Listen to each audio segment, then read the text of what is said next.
Hello. So in this video, we're going to talk about Roger Hall's play Jack and the Beanstalk. Now this is obviously an adaptation of the fairy tale story, and it follows pretty well along the lines of the story. You have Jack and his mother, and they're poor. Their stuff's getting repossessed. They're going to lose their house, etc., etc. So the mother sends Jack out to sell their cow. He swaps the cow for some magic beans. Mother is predictably not that pleased, and so chucks the beans away. Overnight they grow into these giant beanstalks, which Jack then climbs up. In this case, followed by his mother. And they find that Jack's sort of girlfriend, Paris Stilton, has been taken by the giant and is now working basically as a servant. They meet the goose that lays the golden eggs. There's some various giants trying to eat people, shenanigans. Eventually, the giant is lulled to sleep through the power of music, whereupon Jack ties his shoelaces together. They all flee down the beanstalk. The beanstalk is cut down, in this case by the repo man, Claude Back, who is in love with Jack's mother, whose name in this version is Hilda Hardup. And then the goose flies down, lays them some golden eggs, they get rich, they live happily ever after. So that's the basic storyline. Like, Hall hasn't made big plot changes, but it's very definitely presented as a comedy. And it is this sort of slapstick, sometimes cheap gags type comedy. And it's an interesting one because on the one hand, this is a children's play, basically. But there's also some definitely adult jokes here. So it's an interesting mix. And there's also some very specific New Zealand references. So that's, I mean, it's a New Zealand play. Hall is a New Zealand playwright, and that's fine. But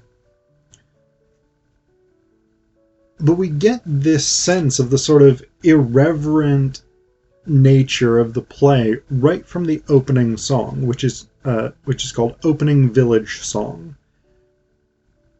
And it sets us up for the sort of pastoral ideal of, like, idyllic country life and everybody loving nature and happy and doing all this stuff. But then, at the end of the opening stanza of the song, we get the last two lines. It's morning in the village, but it's all a pile of crap. And then the rest of the song is basically about how much it sucks to live in the country, where you're sweaty, there's cow dung, you work hard, it's boring, etc., etc. So we get this complete reversal of the pastoral ideal. And again, that sets the tone for the whole play, because basically we have this sort of challenging of sets of expectations. And we get the sense right from the beginning that this is about comedy. And, I mean, the thing is, this is... So, like, in his book, Only a Joke Can Save Us, Todd McGowan, one of the things that Todd McGowan theorizes about comedy is that it's about juxtapositions, particularly juxtapositions between different types of meaning, or different ways that we encounter, or different ways that we make meaning. So the humor of this song derives from that conflict between the expectations of pastoral life and things like this, and the pastoral as a genre, and what's actually presented here. So we have the emptying out of the sort of positive content of pastoral imagery and the refilling of that with something different. And we get that kind of thing a lot throughout the play. But then we also get a number of jokes. So, and a lot of them are just very sort of basic, cheap, scatological or double entendre type jokes. So, like, Mother, when she introduces herself, Hilda Hardup, she says one of the bits that she says is, "This is our caravan, situated in the quiet surroundings of Blumsky Memorial Park. Do you like it? I think it matches my personality, rustic and full of gas." So we get a lot of these sort of weird jokes. But then there's also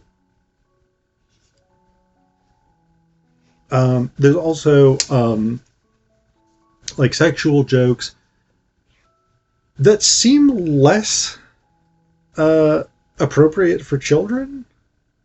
So again, Jack's girlfriend's name is Paris Stilton. Her mother's name is Mrs. Stilton, who's their skinflint landlord, or landlady, I guess. So like there's a joke in the play where like Jack is asked what he would wish for, and one of the things he says is one night in Paris, which is the I don't know, I guess title of Paris Hilton's sex tape that came out however long ago.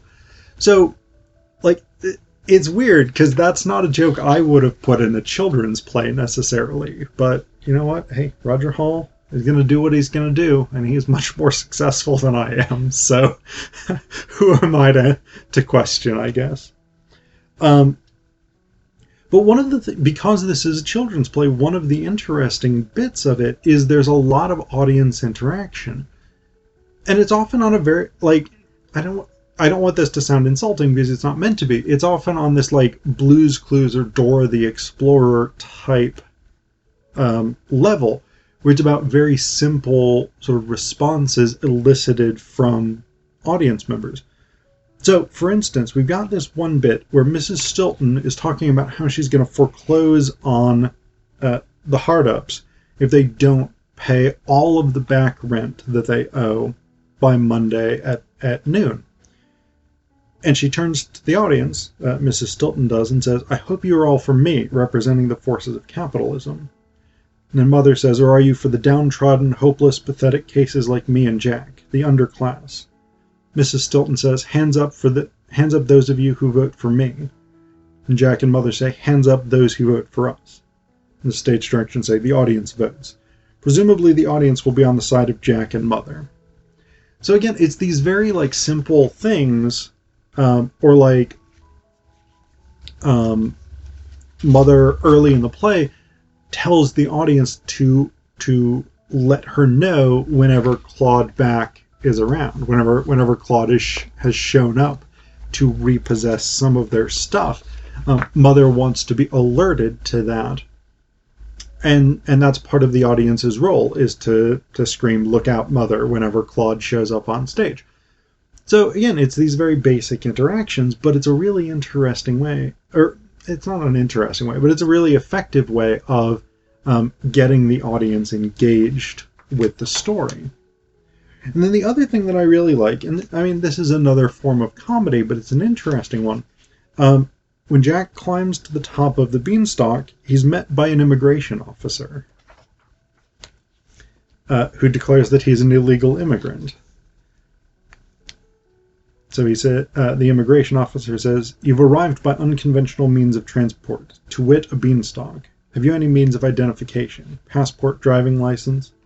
Jack says, "Well, no. I just got up this morning and decided to climb. I had no idea that I was going to end up here." The immigration officer says, "They all say that." Jack says, "I still don't know where I am. Where am I?" The immigration officer says, "Got any fruits on you?"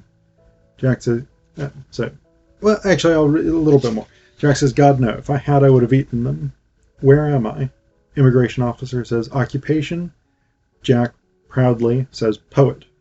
Immigration officer says, "Unemployed. How long do you intend to stay?" And so there's this whole bit here. And it is, I mean, again, this play came out in 2010. And so questions of immigration, questions of border crossing, and things like this were and still are significant cultural issues. Like, ideologies and things are coalescing around responses to immigration.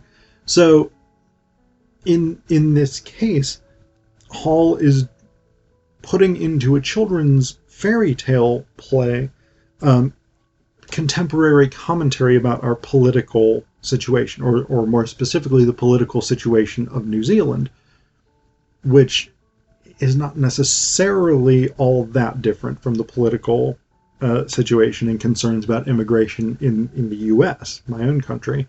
So, again, we've got that element of, and this is, I think, very common for fairy tale adaptations, myth adaptations, etc., etc., the use of these recognizable stories to offer commentary on contemporary situations.